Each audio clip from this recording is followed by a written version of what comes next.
बढ़ाव जारी है। 67,000 तक बढ़ने के बाद फिर से मामले घटकर 62,000 के आसपास पहुंच गए हैं। लेकिन मौत का जो आंकड़ा है उसमें ज्यादा राहत दिखाई दे रही है। और एक बड़ी राहत यह है कि बच्चों के बारे में कहा यह जा रहा था कि तीसरी लहर में बच्चों का ज्यादा नुकसान होगा, लेकिन एम्स की एक ताजा रिपोर्ट जो कि सीरो सर्वे पर आधारित है वो ये कहती है कि ऐसी बात नहीं है, इसकी कोई ठोस संभावना हो ऐसा नहीं कहा जा सकता। ताजा अपडेट लेते हैं। दीपाली नंदा और सिल्की सिंह हमारे साथ जुड़ गए हैं। सबसे पहले दीपाली, बताइए आज का अपडेट कोरोना से जुड़ा हुआ। देखिए, आज के अपडेट की बात करें तो सबसे बड़ी राहत की खबर ये है कि पिछले 24 घंटे में मृतकों की संख्या में तेज से गिरावट आई है। 1587 लोगों की जान कोरोना की वजह से गई है। वहीं अगर मैं कुल नंबर की बात करूं, यानी कि नए मरीजों के नंबर की बात करूं, तो ये नंबर 62,000 से ज्यादा है। एक और अच्छी खबर यह है कि एक्टिव केसेस की संख्या अब कम होती हुई दिखाई दे रही है। 8 लाख से नीचे ये आंकड़ा पहुंच गया है। रिकवरी रेट भी 96% के पार पहुंच गई है। अगर मैं संक्रमण दर की बात करूं तो लगातार एक हफ्ते से ज्यादा हो गया है, हम देख रहे हैं जो संक्रमण दर है वो भी 5% से नीचे है। तो ओवरऑल अभी जो पिछले 24 घंटे के हिसाब से आंकड़ों को देखा जाए तो स्थिति काबू में आती हुई नजर आ रही है। लेकिन जिस तरह से हम देख रहे हैं कि एक दिन कम नंबर आते हैं, अगले दिन ज्यादा नंबर आते हैं, तो अगर हफ्ते या 10 दिन तक यही ट्रेंड दिखता है तो इसकी पुष्टि जरूर की जा सकेगी कि कोरोना नियंत्रण में है या नहीं। जी, तो दीपाली ये बताइए कि ये जो एम्स और WHO का सर्वे है, जिसमें सीरो सर्वे, जिसमें बच्चों को लेकर कुछ खास बातें बताइए, डिटेल क्या है इसकी? देखिए, एम्स और WHO ने मिलकर ये सीरो सर्वे किया है और इसमें सबसे बड़ी राहत इस बात को लेकर है कि जो तीसरी लहर में बच्चों को सबसे ज्यादा खतरा होने की बात कही जा रही थी, इस रिपोर्ट में साफ किया गया है कि इसका कोई साइंटिफिक आधार नहीं है। ऐसे में ये कहना कि तीसरी लहर में बच्चों को ज्यादा नुकसान होगा, ये गलत है। इसके अलावा ये भी खुलासा किया गया है कि 75% से ज्यादा देश की आबादी ऐसी है जिनमें अभी एंटीबॉडी डेवलप हो चुकी है। अगर हम वयस्कों की बात करें तो 60% से ज्यादा ये आंकड़ा है जिनमें एंटीबॉडी पाई गई है। वहीं अगर हम 18 साल से कम उम्र के व्यक्तियों की बात करें तो 53% से ज्यादा ऐसे लोग हैं जिनमें एंटीबॉडी पाई गई है। हालांकि ये जो सीरो सर्वे है ये राहत देने वाला है, लेकिन इस पर सरकार ने रिएक्शन दिया है कि हमें फिर भी लापरवाह नहीं होना चाहिए, क्योंकि अभी चुनौती बरकरार है। कोरोना पूरी तरह से देश से गया नहीं है, नंबर में उतार चढ़ाव जारी है। चलिए, तो सिल्की अब एक बार आप ये बता दीजिए महाराष्ट्र और मुंबई से क्या अपडेट्स है? जी देखिए, कल के मुकाबले अगर देखें तो नंबर में हम मार्जिनल जो है वो घटी हुई दिख रही है। 9,000 से ज्यादा फिर भी केसेस रिपोर्ट हुए हैं। 9,800 के करीब पिछले 24 घंटे में केसेस रिपोर्ट हुए हैं और 236 लोगों की मौत हुई है। मुंबई के लिए ये फिगर 660 नए केसेस का है और 20 लोगों की मौत हुई है। तो कुल मिलाकर देखें तो यहाँ पर जैसा दीपाली बता रही थी कि उतार चढ़ाव अभी भी बना हुआ है। उसी तरह कुछ महाराष्ट्र का भी हाल है कि एक दिन नंबर ज्यादा आते हैं, दूसरे दिन कम आते हैं। रिकवर होने वाले पेशेंट्स की संख्या भी अगर हम कल से कंपेयर करें तो जहां कल 10,000 से ज्यादा पेशेंट्स रिकवर हुए थे, वहां आज 5,800 के आसपास जो हैं पेशेंट्स वो रिकवर हुए हैं। लेकिन राहत की बात यहाँ पर ये है कि ओवरऑल जो पॉजिटिविटी रेट है वो स्टेट की कम होती हुई नजर आ रही है। 15% के करीब पहुंच चुकी है पॉजिटिविटी रेट। और जो यहाँ पर तीसरे वेव की तैयारियां हैं वो भी जोर शोर से शुरू हो चुकी हैं। तीसरे वेव में 8 लाख लोगों के संक्रमित होने की बात जो है वो सामने आई है और सरकार जो 5 लेवल प्लान है अनलॉकिंग की, उसमें किसी भी तरह से ये नहीं चाहती कि उसकी वजह से कोरोना के केसेस यहाँ पर बढ़ें। तो इसके लिए सख्ती से नियमों का पालन करने के लिए निर्देश जारी कर चुकी है। और दीपाली, एक खबर ये आ रही है कि केंद्र सरकार ने राज्यों को चिट्ठी लिखी है और डॉक्टर्स और हेल्थ वर्कर्स की सुरक्षा को लेकर चिंता जताई है। तो इस चिट्ठी के जरिए केंद्र सरकार ने आखिर क्या संदेश देने का कोशिश किया है? देखिए, कोरोना काल की बात करें तो कई जगह खास तौर पर असम, कर्नाटक, पश्चिम बंगाल में इस तरह के इंसिडेंट सामने आए जब हेल्थ केयर वर्कर्स के साथ हिंसा हुई, हॉस्पिटल्स में तोड़फोड़ की गई। ऐसी घटनाएं रोकने के लिए या इन पर काबू पाने के लिए केंद्र सरकार की तरफ से सभी राज्यों को चिट्ठी लिखकर ये कहा गया है कि जो एपिडेमिक डिजीज एक्ट है संशोधित 2020, उसे हर एक राज्य तुरंत प्रभाव से लागू करे। इस एक्ट को लागू करने का बड़ा मकसद ये है कि जो लोग इस तरह की हिंसा करते हैं हेल्थ केयर वर्कर्स के खिलाफ या फिर तोड़फोड़ करते हैं, उनके खिलाफ सख्त कानूनी कार्रवाई की जाए, क्योंकि इसमें नॉन बेलेबल ऑफेंस इसकी कैटेगरी में रखा गया है। फाइन के साथ साथ जेल का भी प्रावधान इस एक्ट के तहत आता है अगर कोई भी व्यक्ति हेल्थ केयर वर्कर्स के साथ किसी भी तरह की कोई हिंसा करता है। तो डॉक्टर्स को, हेल्थ केयर वर्कर्स को सुरक्षा प्रदान करने के लिहाज से ये चिट्ठी लिखी गई है। और आज मैं आपको बता दूं कि इंडियन मेडिकल एसोसिएशन की तरफ से देश भर में प्रोटेस्ट भी किया गया है कि वो डॉक्टर्स खुद को सेफ नहीं मान रहे हैं। इसी के मद्देनजर ये बड़ा कदम सरकार ने कहा है सभी राज्यों को कि वो एपिडेमिक्स डिजीज एक्ट 2020 जो संशोधित एक्ट है उसे लागू करें। चलिए, तो सिल्की आपका बहुत बहुत शुक्रिया। और दीपाली के साथ शुरू करते हैं हमारा खास segment Sanjeevani a shot of life.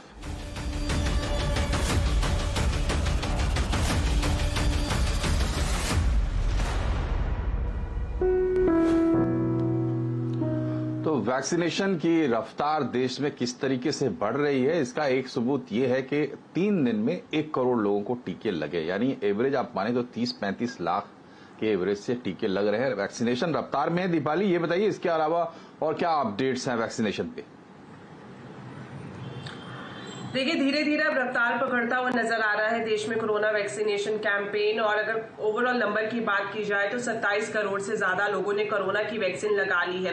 राज्यों में वैक्सीन की किल्लत ना हो इस लिहाज से केंद्र सरकार की तरफ से एडवांस में ही मुफ्त डोजेज राज्यों को मुहैया कराई जा रही है। सरकार की तरफ से जो आंकड़ा दिया गया है उसके मुताबिक अब तक केंद्र सरकार ने राज्यों को 27 करोड़ 90 लाख डोजेज फ्री में मुहैया कराई है। और अभी की बात करें तो 2.5 करोड़ से ज्यादा डोजेज तमाम राज्यों के पास उपलब्ध है।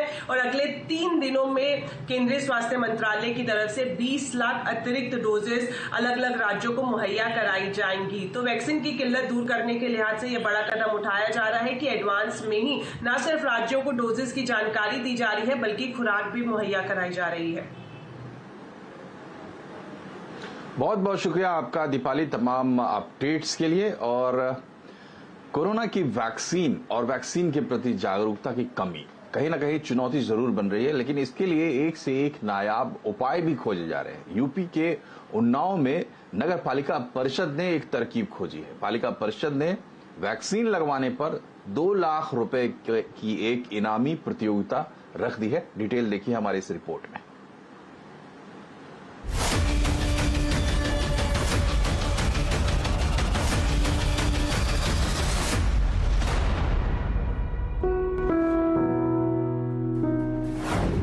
कोरोना भगाओ, इनाम ले जाओ। ये लुभावना ऑफर इन दिनों उन्नाव के मुस्लिम बहुल इलाके में हर किसी की जुबान पर है। अलग अलग वार्ड के ज्यादातर सभासद इनाम की राशि अपने वार्ड के नाम पर करना चाह रहे हैं, जिसके चलते इन दिनों उन्नाव के कई इलाकों की सूरत ही बदल गई है। सफाई का काम हो या सैनिटाइजेशन का, सारा काम युद्ध स्तर पर चल रहा है।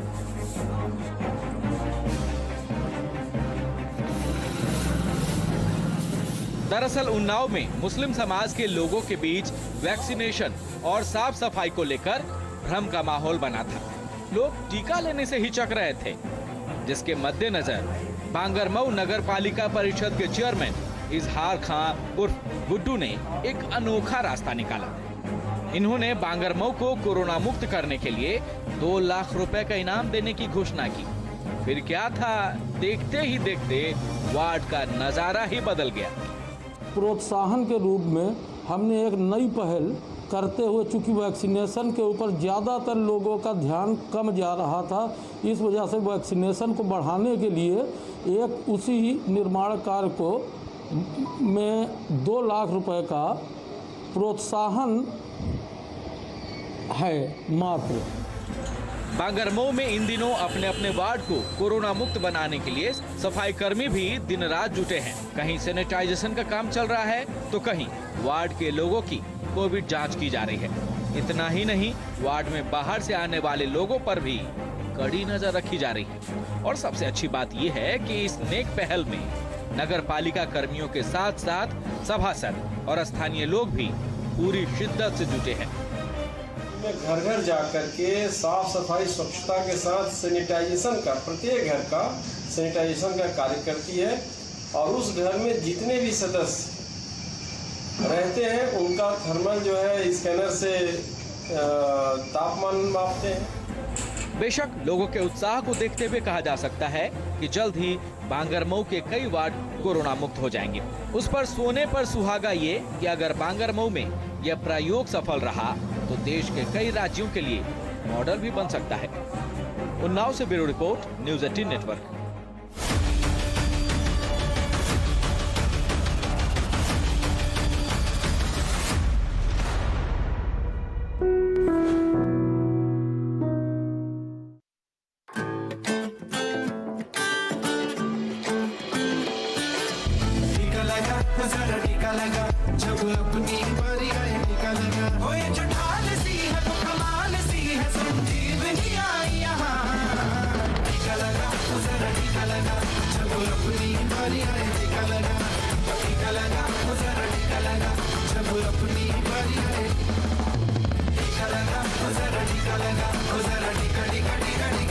लगाया क्या? प्रधानमंत्री नरेंद्र मोदी ने आज से कोविड के फ्रंटलाइन वर्कर्स के लिए एक क्रैश कोर्स की शुरुआत की है। लक्ष्य ये है कि 1 लाख युवाओं को इसके तहत प्रशिक्षित किया जाए। देश भर में 11 सेंटर्स बनाए जाएंगे जिसकी मदद से ये कोर्स करवाया जाएगा और उम्मीद है कि ये कोर्स 2 से 3 महीने में पूरा हो जाएगा।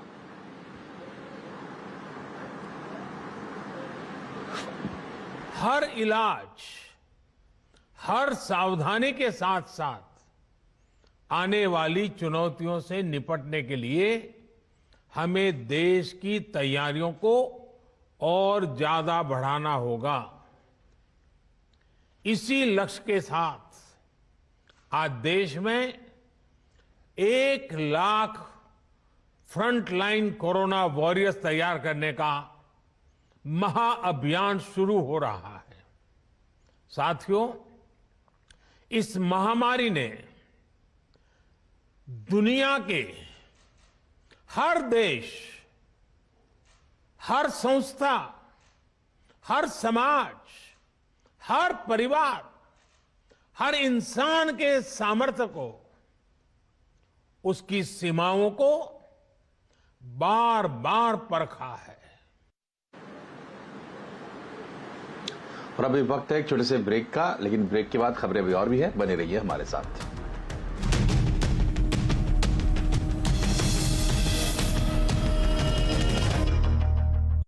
इधर उधर जाने की जरूरत ही नहीं, टेंशन मत लो दिल पे,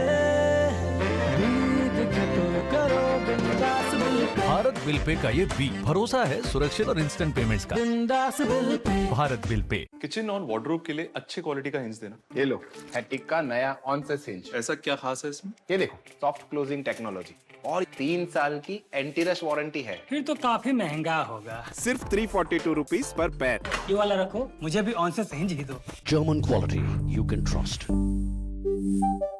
देखो, इस साधारण आटे की रोटी खाएंगे तो 2 बातें हो सकती हैं। या तो टेस्ट अच्छा नहीं होगा या इम्यूनिटी वीक हो जाएगी। तो समझे बच्चों, साधारण छोड़ो, न्यूट्रिशन चुनो। अपनाइए एक्स्ट्रा चोकर वाला नरिश चक्की फ्रेश आटा। साधारण छोड़ो, न्यूट्रिशन चुनो।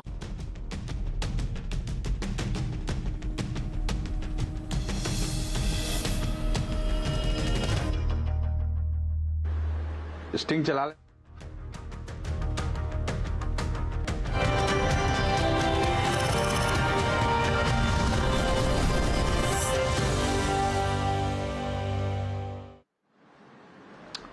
ब्रेक के बाद एक बार फिर से आपका स्वागत है। एरिक्सन मोबिलिटी रिपोर्ट के मुताबिक 2026 तक भारत में 35 करोड़ से ज्यादा लोग 5G टेलीकॉम सर्विसेज का उपयोग कर रहे होंगे और प्रति व्यक्ति डाटा की खपत होगी 40 GB। देखिए डिटेल इस रिपोर्ट में।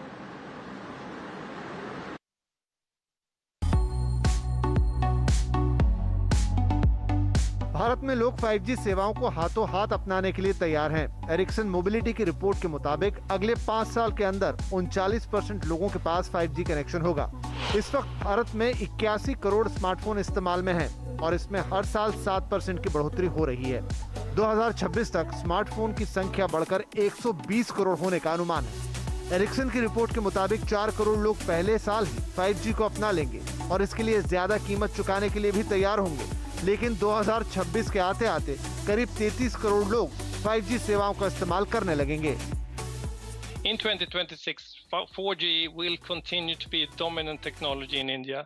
Almost 66% of all subscriptions will be 4G by that time. But 5G is playing a more and more important role. At the end of the period, by 2026, we expect 26% of all subscriptions in India to be 5G. 4G सेवाएं आने के बाद देश में data की खपत काफी तेजी से बढ़ी। 2019 में डेटा की खपत 13 GB प्रति महीना थी, जो 2020 में बढ़कर 14.6 GB हो गई। डेटा की खपत के मामले में भारत पूरी दुनिया में दूसरे नंबर पर है और 2026 तक डेटा की खपत बढ़कर 40 GB प्रति माह हो जाएगी। अभी जितना भी काम हो रहा है, वर्क फ्रॉम होम हो रहा है या कहीं पर भी कोई भी काम हो रहा है, 4G नेटवर्क यूज हो रहा है और इसमें कोई ज्यादा परिवर्तन नहीं आने वाला आने वाले दिनों में। ऐसा लगता है कि जब तक एक्चुअल में ऑपरेटर्स अपना 5G सर्विसेज रोल आउट करेंगे, बाकी सब काम करेंगे, तब तक 4G यूज होगा और 2020 में, 21 में और मोस्ट प्रॉब्ली 2022 तक भी 4G का ही बोलबाला रहेगा। सस्ती 4G सेवाओं ने लोगों को डेटा का इस्तेमाल करने का मौका दिया है। अब लोग पहले के मुकाबले इंटरनेट से ज्यादा जुड़े हुए हैं। 5G सेवाएं भी ग्राहकों को नई टेक्नोलॉजी के साथ साथ नई सेवाएं इस्तेमाल करने का मौका देगी। असीम मनचंदा, दिल्ली। और अब किसी प्राइवेट कंपनी में अगर कोई वैकेंसी निकलती है तो उसकी पूरी डिटेल एक सरकारी प्लेटफॉर्म पर, एक सरकारी पोर्टल पर मिलेगी। ऐसा सरकार का इरादा है। डिटेल इसकी समझते हैं हमारे संवाददाता प्रकाश प्रियदर्शी हमसे जुड़ गए हैं। प्रकाश, बताइए पूरी खबर, क्या सरकार कोई पोर्टल बनाने जा रही है? देखिए, अगर आप प्राइवेट सेक्टर में नौकरी की तलाश कर रहे हैं तो आपके लिए राहत की बात यह है कि आपको किस प्राइवेट सेक्टर की किस कंपनी में कितनी वैकेंसीज है, किस तरह की क्वालिफिकेशन की जरूरत है, इसके लिए आपको अलग अलग प्लेटफॉर्म पर जाने की जरूरत नहीं है, अलग अलग सोर्सेज से पता करने की जरूरत नहीं है। अब एक ही प्लेटफॉर्म पर, यानी कि वो जो सरकारी platform national career service portal है, वहीं पर आपको प्राइवेट सेक्टर में निकलने वाली हर तरह की वैकेंसीज की जानकारी मिल जाएगी। दरअसल नए नियमों के जरिए इसको आवश्यक बना दिया गया है। जो नए श्रम कानून लागू हो रहे हैं उसमें इसको आवश्यक बना दिया गया है, जिसके जरिए ये कहा गया है कि सभी जो निजी कंपनियां हैं उनके लिए जरूरी होगा कि साल के दौरान जितनी भी वैकेंसीज उनके यहाँ निकल रही हैं उसकी जानकारी वो सरकारी प्लेटफॉर्म पर देंगी। हालांकि उनके लिए इस बात की आज़ादी होगी कि वो सरकारी प्लेटफॉर्म के अलावा दूसरे प्लेटफॉर्म पर भी इसकी जानकारी देना चाहें तो दे सकती हैं। 1 जुलाई से नए श्रम कानून लागू हो रहे हैं। श्रम मंत्रालय ने लगभग सारी औपचारिक तैयारियां जो है वो पूरी कर ली है। जो सेंट्रल रूल्स हैं उसको अंतिम रूप दे दिया गया है। साथ ही साथ 4 राज्यों ने भी अपने जो रूल्स हैं उसको अंतिम रूप दे दिया है। सोच हमें बता रहे हैं कि 1 जुलाई से इसका नोटिफिकेशन जो है वो जारी किया जा सकता है। ठीक है, तो सरकार एक बड़ा एक परिवर्तन आपको देखने को मिल सकता है प्राइवेट जॉब्स के संदर्भ में। और प्रकाश, आपको बहुत बहुत शुक्रिया। बढ़ते हैं आगे। गवर्नमेंट ई मार्केट प्लेस, यानी जहां सरकारी खरीद होती है, सरकार सेलर्स से खरीद करती है अपने लिए, वहां पर एक नियम में थोड़ा सा बदलाव किया गया है इस बात को लेकर कि लोकल कंटेंट कितना है आपके प्रोडक्ट में, ये आपको बताना होगा, तभी सरकार आपसे खरीदेगी। और अगर जो लोग इन नियमों का पालन नहीं करेंगे उन पर दूसरी सख्तियां भी होंगी। आलोक प्रियदर्शी हमारे साथ है। आलोक, ये बताइए कि किस तरीके से सरकार इसको रेगुलेट करने जा रही है? बिल्कुल, देखिए, गवर्नमेंट ई मार्केट प्लेस यानी जेम पोर्टल पर रजिस्टर्ड ऐसे एमएसएमई कारोबारियों के लिए बुरी खबर है जो अपने प्रोडक्ट के लिस्टिंग के दौरान लोकल कंटेंट का परसेंटेज डिक्लेयर नहीं करते हैं। दरअसल आने वाले दिनों में सरकार लोकल कंटेंट को लेकर सख्ती बरत सकती है।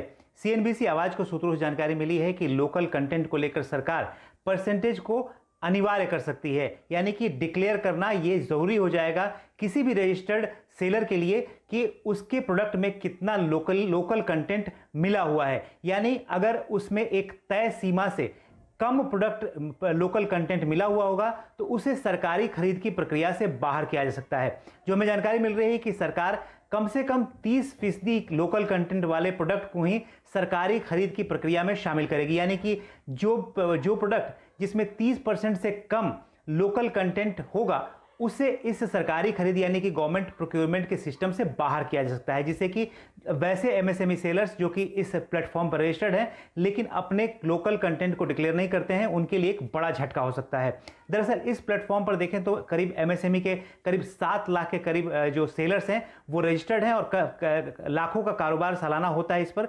लेकिन अब सरकार इस गवर्नमेंट ई मार्केट प्लेस को लेकर कुछ नियम कानून को सख्त करने जा रही है ताकि मेक इन इंडिया को बढ़ावा दिया जा सके। बहुत बहुत शुक्रिया आलोक। और बढ़ते हैं आगे, बात करते हैं शेयर बाजार की। आज बाजार में कारोबारी दिन, आखिरी कारोबारी दिन हफ्ते का था और आज शानदार रिकवरी देखने को मिली, वो भी आखिरी घंटे में। निफ्टी नीचे से 232 अंक सुधरकर 15,700 के स्तर पर बंद हुआ। सेंसेक्स भी नीचे से करीब 750 अंकों की सुधार के साथ 52,350 के करीब क्लोज हुआ। साथ ही निफ्टी बैंक में नीचे से 650 अंकों का सुधार देखने को मिला। आज के सेशन में मेटल, रियल्टी और ऑटो शेयरों में अच्छी बिकवाली देखने को मिली, जबकि एफएमसीजी शेयरों में रिकॉर्ड बाइंग रही।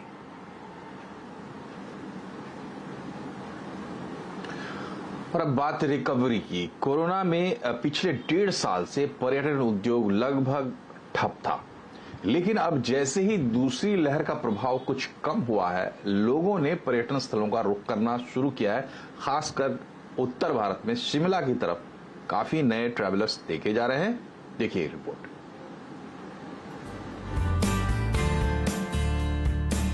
अलग अलग राज्यों में लॉकडाउन में छूट मिलते ही पर्यटक गर्मी की छुट्टियां मनाने एक बार फिर पहाड़ों की तरफ चल निकले हैं। आलम यह है कि इस वक्त हिमाचल प्रदेश में जाने के लिए आपको लंबे जाम का सामना करना पड़ सकता है। इन पर्यटकों में बड़ी संख्या ऐसे लोगों की है जो पिछले साल भर से ज्यादा वक्त से घर से बाहर नहीं निकले हैं। पिछले साल मार्च में जो लॉकडाउन का सिलसिला शुरू हुआ वो अभी तक चल रहा था, जिसके कारण हमारे मेंटल और फिजिकल हेल्थ पे बहुत इफेक्ट पड़ रहा था। लेकिन अभी क्योंकि रिलैक्सेशन हुआ है लॉकडाउन में, तो मैं और मेरे फ्रेंड्स ने ये डिसाइड किया है कि हम लोग किसी हिल स्टेशन जाएंगे घूमने के लिए। इससे क्या होगा, इससे हमें थोड़ा सा रिलैक्सेशन फील होगा, हमारे मेंटल और फिजिकल हेल्थ थोड़ी अच्छी होगी। हिमाचल की तरफ रुख करने का एक बड़ा कारण यह है कि राज्य सरकार ने दूसरे राज्य से आने वाले पर्यटकों के लिए RT-PCR की जरूरत को खत्म कर दिया है। इस वक्त शिमला और डलहौजी में 50% होटल पैक हैं। मनाली और धर्मशाला के होटल्स में भी ऑक्यूपेंसी बढ़ रही है। ये होटल कारोबारियों के लिए राहत की खबर है, क्योंकि साल भर से इनका धंधा पूरी तरह से बंद है। टूर ऑपरेटर्स का कहना है कि इस बार पर्यटक हाइजीन को लेकर खासे सतर्क हैं। कहीं ना कहीं जैसे पहले लोगों का क्वेरी आती थी कि हमको एक बजट ट्रिप करनी है, हमको एक बजट ट्रैवल करना है, आज के टाइम पे वो कहीं ना कहीं उनका कंसर्न नहीं रहा है। आजकल उनका कंसर्न बन गया है कि हमको एक ऐसा होटल चाहिए, हमको एक ऐसा स्टे चाहिए जो कि क्लीन हो, हाइजेनिक हो, वहाँ पे कोविड के सारे प्रोटोकॉल्स फॉलो किए जा रहे हो। पर्यटन उद्योग से जुड़े लोग अगले कुछ महीनों में यात्रियों की अच्छी आवाजाही की उम्मीद कर रहे हैं, लेकिन ये सब इस बात पर निर्भर करेगा कि कोरोना की कोई तीसरी लहर न आए। रोहन सिंह, दिल्ली। इसी के साथ आवाज समाचार में आज इतना ही, लेकिन खबरों से जुड़े रहिए, CNBC आवाज से जुड़े रहिए। हम ट्विटर, फेसबुक और यूट्यूब पर भी मौजूद हैं। अपना ख्याल रखिए। नमस्कार।